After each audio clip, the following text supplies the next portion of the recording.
राधे राधे, हरे हरे कृष्णा, जय Jinendra. Welcome back to our YouTube channel. आज के इस वीडियो के अंदर हम 3 इंपॉर्टेंट टॉपिक्स को कवर करेंगे।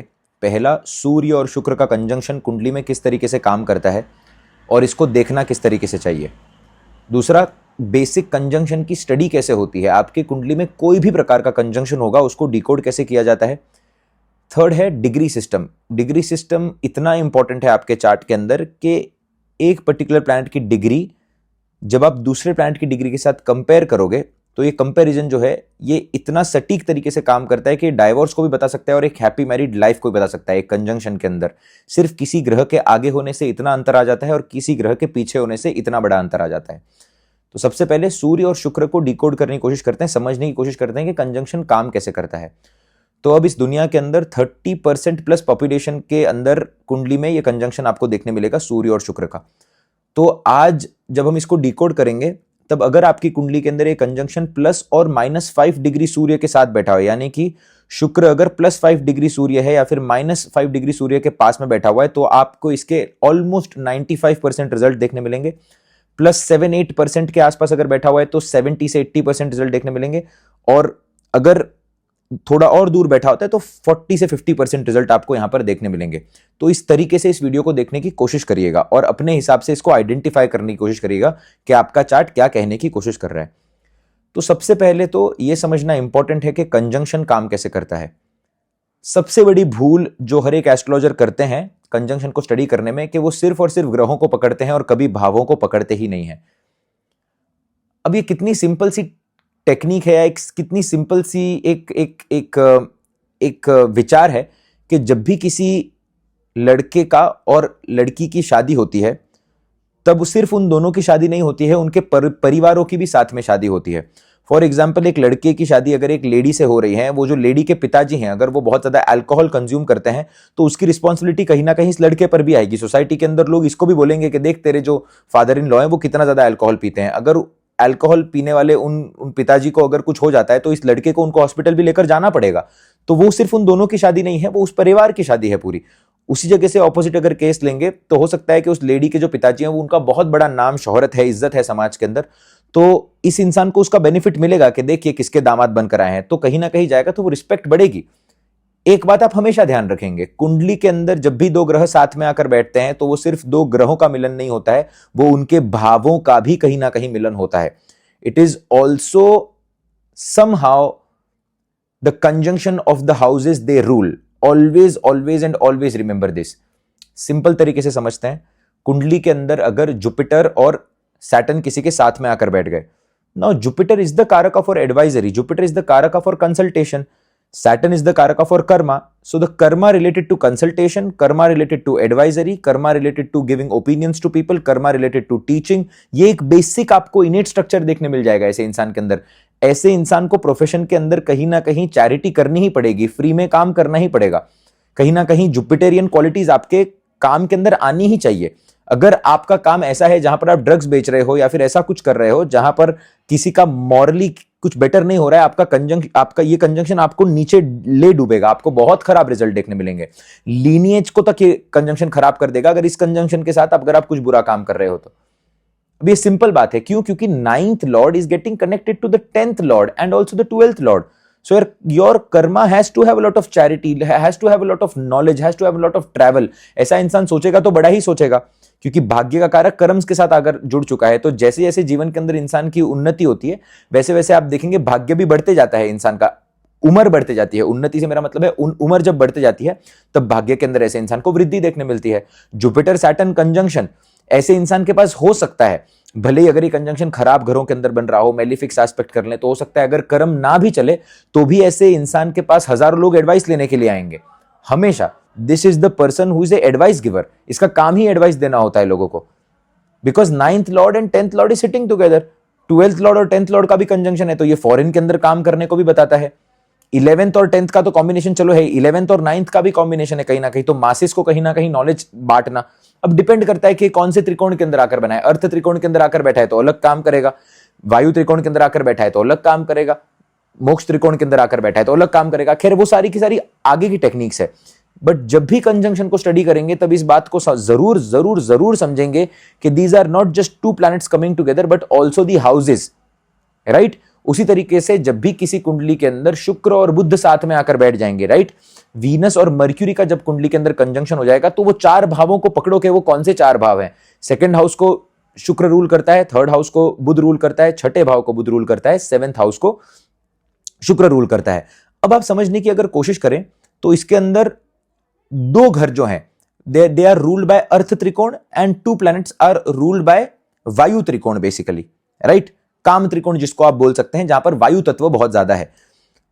अब आप देखेंगे इस चीज को कि सिक्स्थ और सेकंड हाउस यानी कि ये अर्थ त्रिकोण के अंदर आ गए, एक को शुक्र रूल करता है, एक को बुध रूल करता है, तो ये अर्थ के लिए बहुत ही ज्यादा अच्छा हो गया। This particular person with Lakshmi Narayan योग, बुध जिनका बुध और शुक्र साथ में आकर बैठा होता है, ये छठे भाव के कारण बहुत इजीली रोग ऋण शत्रु को आइडेंटिफाई कर पाते हैं बुध की क्वालिटी के कारण, और उसी को मटेरियलाइज कर पाते हैं बिकॉज शुक्र is ruling the second house, right. तो उसी से पैसा भी बना पाते हैं और एक ज्यादा से ज्यादा लोगों तक पहुंच पाते हैं सेवेंथ हाउस के कारण, क्योंकि सेवेंथ हाउस को भी यहां पर कहीं ना कहीं शुक्र रूल करते हैं, और उस चीज इंटरनेट का माध्यम करके, अपनी वाणी का माध्यम करके भी लोगों तक पहुंच पाते हैं क्योंकि थर्ड हाउस को भी रूल करता है। तो this is the combination of second house, third house, sixth house and seventh house, right. But at the same time अगर इसके अंदर आपको मैरिज को स्टडी करना है तो सेवेंथ हाउस जो होता है वो आपके मैरिज को बताता है, सिक्स्थ हाउस जो होता है वो रोग ऋण शत्रु को बताता है। जब भी ये कंजंक्शन बन जाएगा और अगर बुध इस कंजंक्शन के अंदर स्ट्रॉन्गर हो जाए शुक्र से ज्यादा, यानी कि बुध अगर 26 डिग्री का बैठा है, शुक्र अगर 14 डिग्री का बैठा हुआ है, और अगर इन घरों के अंदर बैठा है जहां पर बुध ज्यादा बलवान है यानी कि वर्गों के अंदर, तो ये कॉम्बिनेशन मैरिज के अंदर खराब काम करेगा। क्यों? क्योंकि वाणी भी यहां पर इंक्लूड हो गई, छठा भाव भी यहां पर। तो इस तरीके से आपको घरों को भी स्टडी करना है कंजंक्शन के साथ साथ। इस पर्टिकुलर पार्ट को 2 या 3 बार देखिएगा ताकि आपको बेटर तरीके से समझ में आए। तो जब भी आप सूर्य और शुक्र को कंजंक्शन को स्टडी करने की कोशिश करेंगे तो आप हमेशा सेवेंथ हाउस का mixture with the fifth house को स्टडी करने की कोशिश करेंगे। अब इसको सेपरेटली देखने की कोशिश करते हैं कि ये काम कैसे करता है। तो सूर्य जो है वो ईगो का कारक है, सेल्फ एस्टीम है, सोल है, फादरली फिगर्स है, गवर्नमेंट है, and most importantly it is a hot planet. ये एक गर्म ग्रह है। पंचम भाव जो है वो उसको रूल करता है और पंचम भाव पूर्व पुण्य को कहीं ना कहीं बताता है। यहां पर आपको रिजल्ट देखने मिलते हैं। Venus is love, Venus is all the type, female की जितनी भी एनर्जी है वो सारी की सारी शुक्र है। और सेवेंथ हाउस जो है that is a very very cold place. ये शाम का समय होता है जहां पर सूर्य नीचे ढल रहा होता है और एक कोल्ड टाइम होता है। This is a cold place जहां पर शनि देवता उच्च के होते हैं। अब आप देखेंगे दैट ये कोल्ड जगह को क्यों मैरिज के साथ जोड़ा गया, इस कोल्ड जगह को क्यों मैरिज के साथ जोड़ा गया है। It is trying to tell you one simple thing that Venus is the ruler of this house, so this cold place includes a lot of love.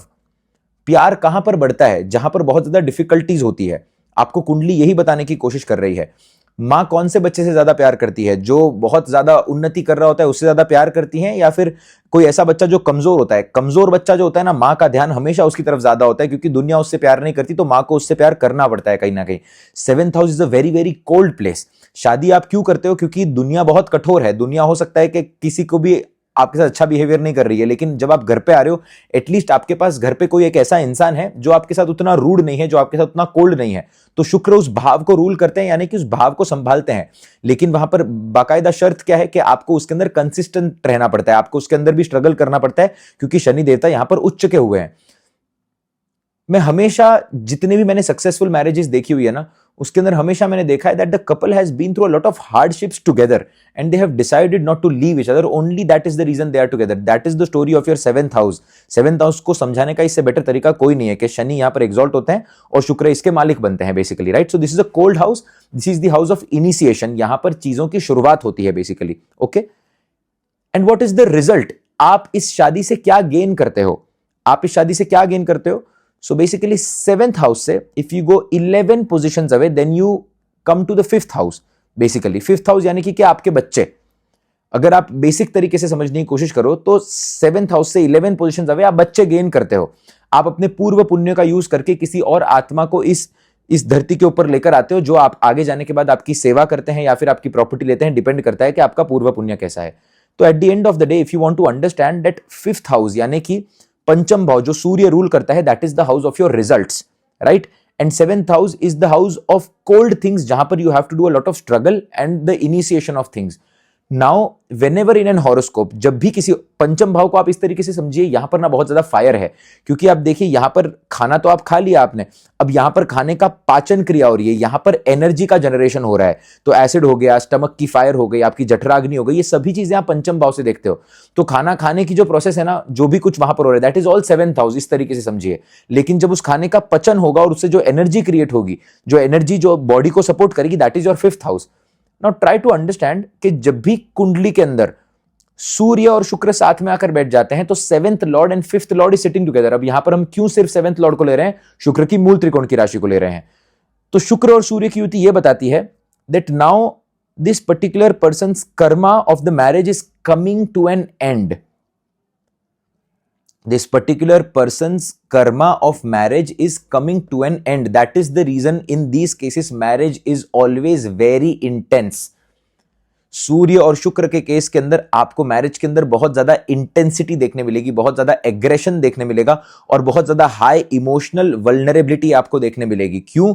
क्योंकि शुक्र जो है वो यहां पर हार्डशिप्स है और सूर्य जो है रिजल्ट है, तो उन हार्डशिप्स का रिजल्ट आपको यहां पर कहीं ना कहीं मिलने वाला है। दिस इज, जब भी मैं कुंडली के अंदर कंजंक्शन +-5 डिग्री पर देखता हूं तो मेरे को समझ में आता है दैट जो 7 जन्म की बात करते हैं ना, कि 7 जन्म तक शादी टिकती है या 7 जन्म तक कोई कपल साथ में रहता है, तो ये इनका 7वां जन्म है basically. The marriage, the karma of the marriage is coming to an end. अब सूर्य और शुक्र के कंजंक्शन के अंदर the person is really really hard working. इंसान बहुत ही ज्यादा परिश्रम करने वाला होता है। अक्सर इस कंजंक्शन के बारे में लोग इस तरीके से बात नहीं करते। शुक्र और शनि के कंजंक्शन के लिए लोग हार्ड वर्कर बोलते हैं, या फिर बुध और शनि के लिए लोग हार्ड वर्क बोलते हैं, लेकिन ये कंप्लीट सत्य नहीं है। जब भी कुंडली के अंदर शुक्र और सूर्य साथ में आकर बैठेंगे तो क्या होगा, the person is basically trying to show off his identity through शुक्र। तो अगर आपको अपनी आइडेंटिटी शुक्र के द्वारा बतानी है तो आपको बहुत ज्यादा हार्ड वर्किंग बनना ही पड़ेगा। क्यों? क्योंकि शुक्र ब्यूटी का कारक है और ब्यूटी इजीली नहीं आती है। आप बहुत ज्यादा डाइट करते हैं, आप जिम जाते हैं, एक्सरसाइज करते हैं, आप मेकअप लगाते हैं, वो भी एक अलग प्रकार का हार्डवर्क है। मेकअप लगाना एक बहुत बड़ा हार्डवर्क है। आप समझो, मेरे से कभी नहीं हो पाता है। एक ही साबुन से मैं मुंह भी धो लेता हूं, बाल भी धो लेता हूं, शरीर भी धो लेता हूं, सब कुछ कर लेता हूं। लेकिन बहुत सारे ऐसे लोग होते हैं जिनका फेस के लिए एक अलग सीरम होता है, बॉडी के लिए। This is absolute amount of hard work. हमेशा घर से बाहर जाने से पहले जो इंसान बाल बना रहा है, जो इंसान सोच रहा है कि ये करना है, that is a different kind of hard work basically. तो सूर्य और शुक्र जो होता है ना, वो अपनी आइडेंटिटी के ऊपर बहुत ज्यादा हार्डवर्क करने वाले लोग होते हैं। और जीवन के अंदर भी डिपेंड कर रहा है कि ये जो कंजंक्शन है कौन से त्रिकोण के अंदर बन रहा है। अर्थ त्रिकोण के अंदर बनता है तो आपको अर्थ के लिए कहीं ना कहीं हार्डवर्क करना ही पड़ता है। यही अगर वायु त्रिकोण यानी कि काम त्रिकोण के अंदर बनता है तो अपनी आइडेंटिटी सोशल मीडिया के ऊपर बनाने के लिए आप हार्डवर्क करेंगे, राइट। यही अगर फॉर एग्जांपल किसी का इमोशनल त्रिकोण यानी कि वाटर एलिमेंट के अंदर बन रहा है, 4, 8 या फिर 12 के अंदर बन रहा है, तो अपने इमोशन को स्टेबिलाईज करने के लिए ऐसे लोगों को बहुत कुछ करना पड़ता है, right. They are always basically doing mantra chanting और basically doing something with the water, doing some kind of sadhana. So this is a combination of hard work basically, this is the combination of passion. The person does a lot of hard work in this particular combination. Also, Venus is a cold planet and Sun is a hot planet. तो taking something cold and turning it into an energy, यानी कि zero से hero बनने का भी ये कहीं ना कहीं कॉम्बिनेशन बन जाता है। अब अगर कुंडली के अंदर एक कॉम्बिनेशन के अंदर सूर्य और शुक्र के कॉम्बिनेशन के अंदर अगर शुक्र सूर्य से पहले बैठा हुआ है, यानी कि अगर शुक्र 13 डिग्री का है और सूर्य अगर 15 डिग्री के बैठे हुए हैं, तो शुक्र is basically moving towards sun, right. तो आपका रिलेशनशिप का जो माइंडसेट है that is moving towards sun. अब शुक्र जब सूर्य की तरफ मूव कर रहा है ना basically, so it is moving towards this hot planet which is completely orange and reddish in colour. तो आपका रिलेशनशिप जो है ना वो सबकॉन्शियसली ही ऐसे लोगों को कहीं ना कहीं चूज करता है जिनसे आप इरिटेट होते हैं, जो आपको एजिटेट करते हैं, जिनसे आपकी बन नहीं पाती, जिनसे आपको कहीं ना कहीं दुख देखने मिलता है, राइट। क्योंकि आप उन्हीं लोगों से कहीं ना कहीं अट्रैक्ट हो रहे हैं या उन्हीं लोगों से आपका कार्मिक डेट पिछले जन्म से जुड़ा हुआ है जो आपको तकलीफ देने के लिए यहां पर आए हुए हैं। तो जब भी आप एक कंजंक्शन देखोगे कि शुक्र अगर सूर्य से पहले बैठा हुआ होता है, मोस्टली केसेस के अंदर, स्पेशली अगर इसको राहु देख ले, स्पेशली अगर इसको शनि देख ले, या 8th हाउस के मालिक के साथ कोई संबंध बन जाए, तो ये एक कॉम्बिनेशन है नार्सिसिस्टिक पार्टनर का। ऐसे लोगों को नार्सिसिस्टिक पार्टनर मिलता है। अब क्या हो जाता है बेसिकली कि शुक्र जब सूर्य की तरफ आगे बढ़ रहा होता है तो बेसिकली वो जो तेज है ना वो उसके मुंह पर आ रहा होता है। तो कहीं ना कहीं ऐसे लोगों के लिए क्या होता है कि ऐसे लोग जिससे शादी करते हैं ना उनका तो कहीं ना कहीं भाग्य का राइज हो जाता है, बट इनकी जो पर्सनालिटी है वो कहीं ना कहीं डिम हो जाती है। यानी कि शादी के पहले एक हंसती खेलती हुई लेडी होंगी या एक बहुत ज्यादा बड़े सपने होंगे, लेकिन जैसे ही शादी हुई तो आप समझो कि ये बेसिकली सूर्य है और ये बेसिकली शुक्र है। तो सूर्य तो पूरा आग का गोला है जो कि हर जगह से चमक रहा है, राइट। तो इसने क्या किया कि इसकी फेस की पर्सनालिटी को ही जला दिया। इस तरीके से समझिए कि ये आगे का फेस ही जल गया। तो आगे का फेस जल गया यानी कि क्या कि अपनी जो खुद की जो इनेट पर्सनालिटी थी वही जल गई। तो ऐसा जो इंसान होता है नार्सिसिज्म फेस कर सकता है लाइफ के अंदर। ऐसा जो इंसान होता है वो गलत लोगों को चूज करता है रिलेशनशिप के अंदर, शादी के अंदर भी कहीं ना कहीं प्रॉब्लम देखने मिलती है। तो जैसा कि हमने वीडियो के फर्स्ट पार्ट के अंदर समझा, प्लीज इसको ध्यान से समझिएगा कि ये 7वां जन्म है आपकी शादी का। This is the karmic date. इस जन्म के अंदर बहुत चीजों के थ्रू आपको होकर गुजरना पड़ेगा, इसीलिए मैरिज का सुख जो होता है वो इस पर्टिकुलर केस के अंदर बहुत ज्यादा कम हो जाता है। अब जब भी किसी भी कुंडली के अंदर ये कॉम्बिनेशन बन रहा है जहां पर शुक्र सूर्य से पहले आकर बैठे हुए हैं, मैं हमेशा आपको कहूंगा that don't get married before the age of 29 years.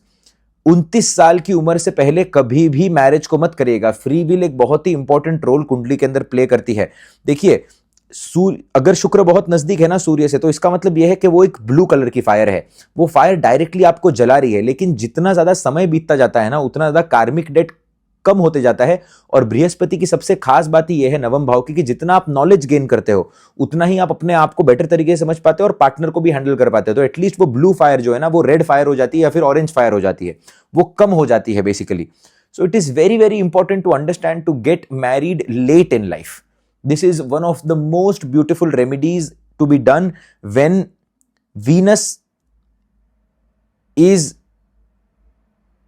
lower than the degree of Surya. Right?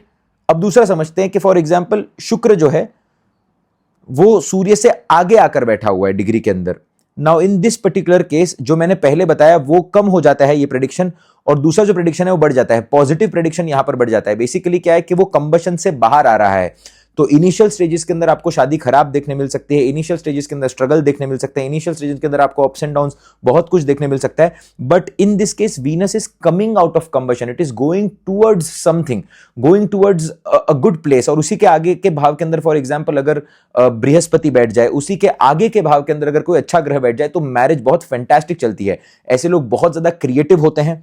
ऐसे लोगों के पीछे एक तरीके समझिए ना कि पीछे से टॉर्च लाइट चल रही है तो पीछे से एक प्रकाश आ रहा है. तो ये लोग पीछे से तो जल रहे हैं लेकिन वो पीछे से जो जल रहे हैं ना वो अच्छे के लिए जल रहे हैं क्योंकि आगे प्रकाश आ रहा है. So these people might go through a lot of hardships but at the end of the day they will be very very creative. They will utilize that hardships into doing something very very productive or very very creative. So this is a brighter side of the of this particular conjunction.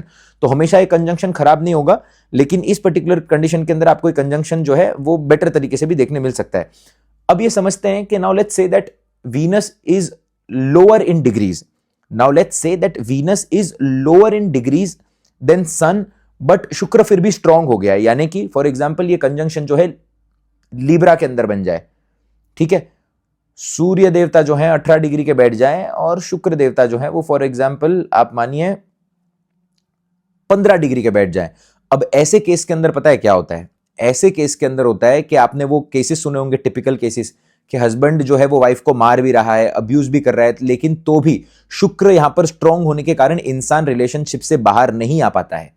The person is not able to get out of relationship because the karmic debt is so high that the person is not able to fight. ऐसे case के अंदर मैं हमेशा बोलता हूं कि यहां पर बृहस्पति का सपोर्ट होना बहुत जरूरी है. तभी इंसान की चेतना जागृत होती है और बोलता है कि अब बस हो गया, अब मेरे को छोड़कर अपने लिए जीना है. Very very important to understand this particular point. यही कंजंक्शन टॉरस के अंदर बन जाए, लिब्रा के अंदर बन जाए, पाइसिस के अंदर बन जाए तो इंसान क्या होता है ना उस चीजों को होल्ड करना चाहता है क्योंकि शुक्र की आदत है. शुक्र 7th हाउस का मालिक है, पैशन है वहां पर, तो बोलता है नहीं कुछ बेटर हो जाएगा, कुछ बेटर हो जाएगा, कुछ बेटर हो जाएगा. तो इन कंडीशंस के अंदर भी आपको देखना चाहिए कि कितना बेटर केस के अंदर राहु केतु का इंफ्लुएंस है, अष्टम भाव के मालिक का शनि अगर खराब बैठा हुआ है, यानी कि अगर प्रोपेंसिटी नहीं है शादी की अगर चलने की, वो पार्टनर आपको उस तरीके से देखता ही नहीं है जिस तरीके से आप पार्टनर को देखते हो, तो जल्दी से ही बाहर निकलना यहां पर जरूरी है, नहीं तो मैरिज बहुत ज्यादा अब्यूजिव और नार्सिसिस्टिक हो जाती है. शुक्र and Surya is the combination of narcissistic marriage. Okay, भले ही मैं यहां पर एक पॉजिटिव पॉइंट आपको बता रहा हूं कि अगर शुक्र जो है वो सूर्य से आगे कंडीशन के अंदर बैठा हुआ है, ठीक है। यानी कि सूर्य अगर 15 डिग्री का बैठा है, शुक्र अगर फॉर एग्जांपल 18 डिग्री का बैठा है या 20 डिग्री का बैठा है, लेकिन उसके अगले भाव के अंदर भी खराब ग्रह बैठा हुआ है, उसका मालिक भी अच्छा नहीं बैठा है, तो ये नार्सिसिस्टिक तरीके से ही काम करेगा। It is very important to understand this particular thing. ये क्रिएटिव बनाता है, पैसा देता है, शादी के बाद राइज देता है। किसी ना स्पेशली लेडी के कुंडली के अंदर ये कंजंक्शन बनता है तो किसी मेल के कारण ये आपको राइज दे सकता है जीवन के अंदर, कोई मेल जीवन के अंदर आएगा, कुछ एक्स्ट्रा मेटल अफेयर, ये सारे हैं। लेकिन इस तरीके से भी चीजों को समझना बहुत इंपॉर्टेंट है, ठीक है। तो डिग्री सिस्टम। अब अगर आप मानिए कि शुक्र और सूर्य वर्गों की राशि में साथ में आकर बैठ गए, तो ऐसा जो इंसान होता है वो बहुत ज्यादा लोकी हो जाता है। यानी कि ऐसा इंसान जो होता है वो रिलेशनशिप को समझ ही नहीं पाता। शुक्र वर्गों के अंदर बैठना यानी कि रिलेशनशिप के अंदर नुक्स ढूंढना। वर्गो परफेक्शन की राशि है तो they want a perfect partner. सूर्य उस जगह को कंबस्ट भी कर रहा है कहीं ना कहीं, तो अपने पार्टनर की छोटी छोटी गलतियों को ऐसा इंसान पकड़ के रखता है, छोटी छोटी गलतियों को देखता है, छोटी छोटी चीजों को बहुत एनालाइज करने की कोशिश करता है। इस कंडीशन के अंदर कहीं ना कहीं मैरिज के अंदर ब्रेक देखने मिल जाता है। तो ये कॉम्बिनेशन अगर स्ट्रॉन्ग राशि के अंदर बन जाए जहां पर शुक्र स्ट्रॉन्ग है, तो ऐसे केस के अंदर होल्ड ऑन करने के कारण प्रॉब्लम देखने मिल सकती है। और अगर खराब राशियों के अंदर बन जाए जहां पर शुक्र वीक है, तो बहुत ज्यादा इंसान कहीं ना कहीं चीजों को बहुत माइन्यूटली ऑब्जर्व करने की कोशिश करता है, smallest of the smallest mistakes को देखने की कोशिश करता है। पॉजिटिव तरीके से कंजंक्शन कब काम करता है? जब इसको बृहस्पति देख ले, जब शुक्र जो है वो स्ट्रॉन्ग होकर अपने मित्र राशि के अंदर बैठकर सूर्य से आगे बैठा हो। यानी कि सूर्य जब शुक्र से पिछले भाव के अंदर बैठा हो, सेवेंथ लॉर्ड की कंडीशन अच्छी हो, दार कारक अगर अच्छे कंडीशन के अंदर बैठा हो, तो ये नेम फेम स्टेटस सब कुछ बहुत बड़े लेवल तक दे सकता है। तो I would say that as of what I have seen 60 to 70% और आई वुड से 60 to 65% केसेस के अंदर marriage is not very good and 30 to 35% के अंदर marriage is good after facing a lot of bad scenarios और after facing a little bit of troubles in their life. Depends on the dasha as well. कुछ cases के अंदर मैंने देखा है कि दशा इतनी अच्छी चलती है कि उन लोगों को कोई प्रॉब्लम ही नहीं आता है, ठीक है। So this is how you have to understand the conjunction. Best remedy क्या है इन सभी प्रॉब्लम से बाहर आने के लिए? The best remedy is to balance your Surya and recite Lalita सहस्त्रनामम। Lalita सहस्त्रनामम एक राम बाण उपाय है आपकी मैरिज को बेटर करने के लिए, आपके शुक्र को बेटर करने के लिए, आपके रिलेशनशिप को बेटर करने के लिए।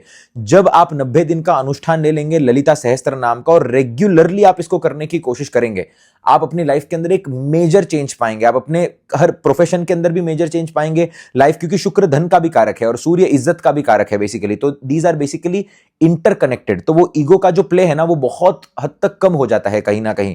दूसरा, सूर्य साधना करना बहुत इंपॉर्टेंट है। जल्दी सोना और जल्दी उठना इस कंजंक्शन के अंदर इट इज वेरी इंपॉर्टेंट। शुक्र को आप बैलेंस नहीं कर सकते, सूर्य राजा है यहां पर, तो शुक्र तो वैसे भी रात का ग्रह है, राइट। तो सिंपल सी बात है कि nights should be very calm, night should be very balanced without the influence of Rahu, and mornings you have to get up early in the morning, you have to balance your Surya somehow, क्योंकि वही light का source है। और एक छोटी सी remedy आपको genuinely अगर मैं बताऊं ना, तो राहु को एलिमिनेट करिए अपने लाइफ के अंदर। और आज के लिए करना बहुत इंपॉर्टेंट है। राहु फोन का कारक है।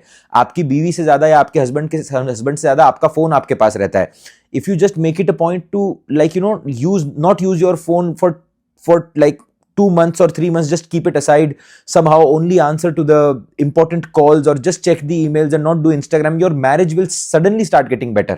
क्योंकि राहु एक बहुत इंपॉर्टेंट रोल पे करता है। राहु का अफ्लिक्शन जो होता है ना वो बहुत हद तक कुंडली को बर्बाद करता है।